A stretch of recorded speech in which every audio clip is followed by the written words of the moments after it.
فرشتے اچھے خیالات بھی لاتے ہیں انسانوں کے اندر. جس طرح سے برے جن شیاطین برے خیالات وسوسوں کے ذریعے ڈالتے ہیں، اسی طرح فرشتے انسانوں میں اچھے خیالات ڈالتے ہیں. اور اس کے تعلق سے جو ہے نبی اکرم صلی اللہ علیہ وسلم کی ایک روایت صحیح مسلم کی حدیث ہے، آپ نے فرمایا ہر ایک کے ساتھ قارین ہوتا ہے جن میں سے اور فرشتوں میں سے. ہر ایک کے ساتھ قارین ہوتا ہے، چپکا ہوا کوئی پیچھے ہوتا ہے ہمیشہ، جنوں میں سے اور فرشتوں میں سے. تو انسان جیسے ہی پیدا ہوتا ہے شیطان اپنے گروہ میں سے ایک کو اس کے پیچھے لگا دیتا ہے زندگی بھر کے لیے، اور اسی طرح رحمان اللہ تعالیٰ اپنے طرف سے ایک فرشتہ لگا دیتا ہے ساری زندگی. وہ قارین جو شیطان میں سے ہوتا ہے ساری زندگی وسوسے ڈالتا ہے، اس کے وسوسوں کو آپ محسوس کر سکتے ہیں. فجر کے ٹائم پر ابھی تو بہت دیر ہے، اذان تو ہوئی، آدھے گھنٹے بعد جماعت کھڑی ہوں گی، سو جاؤ. ارے ابھی تو 2 بال باقی ہے، دیکھ کے چلے جاتا ہوں، آخری رکعت تو کیسے بھی مل ہی جائیں گی 2 بالوں کے بعد. وہ وسوسوں کو آپ محسوس کر سکتے ہیں. اسی طرح یہ فرشتے اچھے خیالات ڈالتے ہیں، انسان اچھے خیالات گڈ تھاٹس ڈالتے ہیں. جیسا ڈیولز شیطان جو ہوتا ہے وہ برے خیالات ڈالتے ہیں. تو ہر ایک کے ساتھ جن اور فرشتوں میں سے ایک قارین زندگی بھر ہوتا ہے.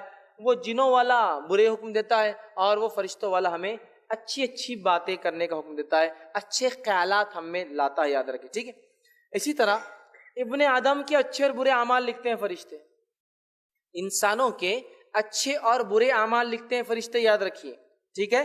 اور اللہ رب العزت نے سورہ انفطار سورہ نمبر 82 آیت نمبر 10 اور 10 سے لے کر 12 میں کہا، اللہ فرماتا اور کہتا ہے وَإِنَّ عَلَيْكُمْ لَحَافِظِينَ کِرَامًا کاتبین، اور تم پر نگہبان ہیں کرامن کاتبین، 2 اکرام والے جو لکھتے ہیں. کرامن کاتبین کوئی فرشتے کے نام نہیں ہے. اسے لوگ بولتے ہیں کرامن ادھر کاتب ادھر رہتا، ویسا نہیں ہے. کرامن کاتبین اکرام والے 2 جو لکھتے ہیں، وہ محافظ ہے انسانوں پر. تو ہمارے نام اعمال کو کنٹینیوس لکھتے ہیں اور شفٹس میں لکھتے ہیں، آتے اور جاتے ہیں. حالانکہ اس کی ضرورت اللہ تعالیٰ کو نہیں ہے، اللہ جانتا ہے. لیکن ابن آدم کو روز قیامت نام اعمال اس کے پروف کے لیے کہ تو نے یہ اعمال کر کے آیا، فرشتے نوٹ کرتے ہیں. اور ان کی شفٹ بھی چینج ہوتی ہے، اور ان کی شفٹ ڈیلی چینج ہوتی ہے فجر اور عصر میں. اس لیے آپ نے فرمایا فجر اور عصر کی نماز خاص طور سے پڑھا کرو. ویسے ساری نمازیں فرض ہے لیکن خاص تاکید کی. کیوں؟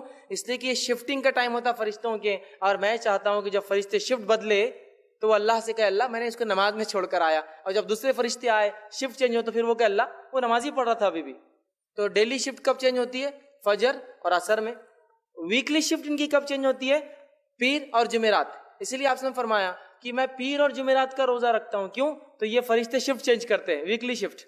ڈیلی شفٹ فجر اور عصر، ویکلی شفٹ پیر اور جمعرات. اس لیے آپ جمعرات اور پیر کا روزہ رکھتے. کیوں رکھتے؟ اس لیے کہ وہ کہتے ہیں جب وہ فرشتے شفٹ میں جائے عمل لے کے تو کہ اللہ روزے کی حالت میں پایا، جب دوسرے شفٹ بدلے تو کہ اللہ روزے کی حالت میں پایا. تو نماز کی حالت، روزے کی حالت. تو ویکلی شفٹ ہے. اسی طرح منتھلی شفٹ بھی ہوتی ہے اور ایئرلی شفٹ بھی چلتی ہے ان کی. بہرحال خیر تفصیلات کا موقع نہیں ہے. بہرحال تو فرشتے نگہبان ہوتے ہیں، اعمال کو لکھتے ہیں. انسانوں کو آزمانے آتے ہیں. اللہ تعالیٰ انسانوں کو آزمانے بھیجتا ہے. جیسے کہ صحیح بخاری اور صحیح مسلم کی روایت ہے، بنی اسرائیل میں 3 لوگ تھے. ایک کوڑی تھا جس کا خراب ہو جاتا ہے، کلر بدل جاتا ہے، ایک دم سفید ہو جاتا ہے. دوسرا فرمایا وہ شخص تھا جو اندھا تھا، اور تیسرا وہ شخص تھا جس کو بال نہیں تھے. تینوں کے پاس اللہ نے فرشتوں کو بھیجا، تینوں کی آزمائش کی. کوڑی کے پاس گئے، کہا کہ کیا چاہیے تمہیں، کیا معاملہ؟ اس نے کہا بڑا غربت فلاں ہے، اور اگر اللہ میرا کوڑ کا مرض دور کر دے تو بس اس سے زیادہ تو کوئی بات ہی نہیں ہو سکتی اچھی. فرشتہ کہتا جا یہ میں کر دیتا ہوں. اور پھر پوچھتا اور کوئی خواہش؟ تو کہتا ہے ہاں مجھے اگر اونٹ مل جاتا ہے، ایک تو بڑا ہوتا ہے، وہ کہتا جا یہ خواہش تیری اللہ پوری کرتا ہے. ایک اونٹ دیتا ہے اور اللہ خوب مال و دولت دیتا ہے. دوسرے کے پاس جاتا ہے، اس کو جو ہے کہتا ہے تجھے کیا چاہیے، کیا معاملہ؟ کہتا ہے کہ میرا جو ہے معاملہ اگر بینائی آ جاتی تو اچھا ہوتا. بینائی دے دیتا ہے. کہتا ہے کیا چاہیے؟ تو کہتا ہے بکری، وہ دے دیتا ہے. تیسرے کے پاس جاتا ہے، کہتا ہے کیا چاہیے؟ تو کہتا ہے اگر مجھے بال ہو تو میں بڑا خوبصورت لگوں تو تھوڑا سا اس کا ہو جائے، تو اس کو بال مل جاتے ہیں اور اس کو ایک جانور دے دیا جاتا ہے. اور اس کے بعد پھر وہ فرشتہ آتا ہے مانگنے کے لیے واپس. جب 2 انکار کرتے اور ایک دے دیتا ہے تو وہ 2 کو پھر وہی حالت میں کر دیتے فرشتے جیسے وہ پہلے تھے. تو یہ حدیث سے پتہ چلتا ہے فرشتے آزمانے کے لیے آتے ہیں تو اللہ بھیجتا ہے. اسی طرح صحیح مسلم کی روایت ہے، ایک شخص اپنے گھر سے نکلا، ایک کسی سے ملنے جا رہا تھا. ایک فرشتہ اور کہا کیا تو اس سے ملنے اس لیے جا رہا ہے کہ تجھ پر کوئی اس نے احسان کیا تھا؟ وہ کہتا نہیں. کیا اس لیے جا رہا تھا کہ کوئی قرض ادا کرنا ہے یا کوئی رشتہ داری ہے؟ وہ کہتا نہیں. میں صرف اس لیے ملنے جا رہا ہوں اس شہر سے اس شہر تاکہ میں اپنے مسلمان بھائی سے ملوں. فرشتہ کہتا ہے اللہ کو تیری ادا پسند آئی کہ تو خالص اپنے بھائی کو ملنے کی نیت سے نکلا, اللہ نے تیری مغفرت کر دی. تو یہ انسانوں کے آزمائش کے لیے آتے ہیں, ٹھیک ہے, تو آزمائش کے لیے آتے ہیں, اور بہت ساری روایتوں میں آپ کو واقعات ملیں گے. اسی طرح جو ہے ہاروت اور ماروت کا واقعہ تو مشہور ہے, جو اللہ رب العزت نے سورہ بقرہ سورہ نمبر 2 آیت نمبر 102 میں بیان کیا. جو ایک قوم کے پاس انہیں جادو سکھانے آئے تھے, اس کے ذریعے ان کی آزمائش تھی. انشاءاللہ تفصیلات میرے آخری 2 عنوانات کے اندر آئیں گی, جن اور جادو کی حقیقت میں انشاءاللہ, ٹھیک ہے. تو وہ آزمائش کے لیے آئے تھے ہاروت اور ماروت, تو گویا انسانوں کو آزمانے کے لیے آتے ہیں. اسی طرح موت کے وقت روح نکالنے آتے ہیں. جب انسان مر جاتا ہے تو فرشتہ روح نکالنے آتا ہے, یاد رکھیں. اسی لیے میں عام زبان میں کئی بار کہتا ہوں, کوئی دعویٰ کرے اس کو فرشتہ دکھ گیا تو پھر آپ سمجھ لیجئے معاملہ ختم ہی ہو گیا. فرشتہ دکھا مطلب معاملہ ختم. جانے کا وقت چونکہ ملک الموت ہی دکھتے ہیں انسان, اور جب دکھ جاتے ہیں تو وہ لے کے ہی چلے جاتے, چھوڑ کے نہیں جاتے پھر, ٹھیک ہے.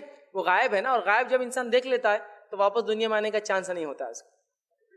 تو ملک الموت یاد رکھیے. اور یہ وہ فرشتے جو گھات لگائے بیٹھے رہتے ہیں, اللہ جب حکم دیتا ہے موت کا آ جاتے ہیں, اور اس کی موت نکال کر کبھی انڈیویجول اور بہت سے روایت میں ٹیم ورک بھی کرتے ہیں, بہت ساری فرشتوں کے ساتھ آتے ہیں. جیسا نیک انسان کو لینے آتے ہیں تو اچھی شکل کے فرشتوں کو ساتھ لاتے ہیں, برے انسانوں کو لینے آتے ہیں تو گندی گندی چہروں کے, جو سخت چہروں کے فرشتوں کو لے کے آتے ہیں, اور نیک انسان کو خوشخبری کے ساتھ نکالتے ہیں. برے انسان کو خوب مار ٹھوک کر جو ہے اس کو خوب مار کے, چونکہ اس کو پتہ چل جاتا ہے, اس کی ٹھکائی کر کے اس کو کہیں گے, خوب پیٹتے ہیں اس کو اور اس کو باہر نکالتے ہیں. اسی طرح جو ہے کچھ فرشتے مقام محشر میں بھی ہوں گے, جیسی خبروں سے گناہگار نکلیں گے وہیں سے مار دھاڑ شروع ہو جائیں گے ان کے ساتھ, اور مارتے ہوئے جو ہے محشر کے مقام تک لے جائیں گے. تو بہرحال یہ موت کے وقت آتے ہیں روح نکالنے کے لیے. اسی طرح خبر میں آنے والے ہیں, ہمارا تعلق وہاں بھی ہے, اور خبر میں کیا کریں گے, آ کر وہ سوال کریں گے. وہ کون ہے جو 2 سوال کریں گے, منکر اور نکیر ہے, ٹھیک ہے. اور ایک عجیب بات ہے کہ اگر کبھی کوئی درس جن کا بھی ہوتا, جنوں کا, تو میں سمجھتا اکثر اس میں صرف ڈر رہے ہوں گے بازو کون آ گیا کہ انہیں تو نہیں ہے, یہ فلاں, یہ حالت ہے. فرشتے جو برکت لاتے ہیں, رحمت لاتے ہیں, زندگی دے کے جا رہے ہیں, موت کے وقت آئیں گے, خبر میں بھی آنے والے, محشر میں بھی آ جائیں گے, جنت کو بھی سنبھال رہے, جہنم کو, ان سے کوئی تعلق قائم کرنا ہی نہیں چاہتے ہم لوگ. سمجھ رہے آپ, جنوں سے تو بہت ڈر لگتا, فرشتوں سے نہیں لگتا کبھی ڈر. حالانکہ یہ نگہبان ہے, جن تو نگہبان بھی نہیں نا, وہ خود بھی حساب کتاب ہونے والا ہے ان کا. فرشتے نگہبان ہیں اس لیے کہ ان کا حساب کتاب نہیں, وہ لکھ رہے ہیں, اور جو لکھ رہے ہیں وہ ریکارڈ ہاتھ میں مل جائیں گا. سیدھے ہاتھ والے کامیاب, الٹے ہاتھ والے ناکام. ان سے نہیں ڈر لگتا, ان سے دوستی کرنے کا شوق نہیں ہے. جنوں سے بڑا ڈر لگتا, جنوں سے بڑی دوستی ہے, اور پتہ نہیں کیا کیا قبضے میں کر لے رہے اور کیا کیا کر لے رہے. ان سے کرنے کی ضرورت ہے, یہ نگہبان ہے, ان سے دوستی بہت مفید ہے. جنوں سے دوستی کوئی فائدہ نہیں دیں گی, یاد رکھیے, مفید دوست ہیں ہمارے. نہ ان سے ڈر رہا ہے کوئی, نہ ان سے کوئی جو ہے دوستی کا معاملہ ہے, جبکہ حقیقت میں ہونا یہ چاہیے. اب دیکھیے, اگر ہائر اتھارٹی نے کسی کو نیچے لوئر اتھارٹی کو اپوائنٹ کر دیا کہ جا کے سوال کرو, تو کچھ نہ کچھ تو رابطہ ہونا چاہیے پہلے سے. تو فرشتوں سے اگر اچھے تعلقات بنانا ہے تو یہ نیک اعمال کی بنیاد پہ ان سے تعلقات بنتے, باقی رشوت وغیرہ نہیں چلتی ان کو, اوپر نیچے کا نہیں چلتا, 2 نمبر کا نہیں چلتا. ان کو پیور صرف اچھے اعمال چلتے. اچھے اعمال ہے تو یہ خود دوست بن جاتے ہیں, اور برے اعمال ہے تو بس پھر تو بہت برا حال کریں گے. تو قبر میں آ جاتے ہیں, کیا کیوں آتے ہیں, سوال اور جواب کرنے.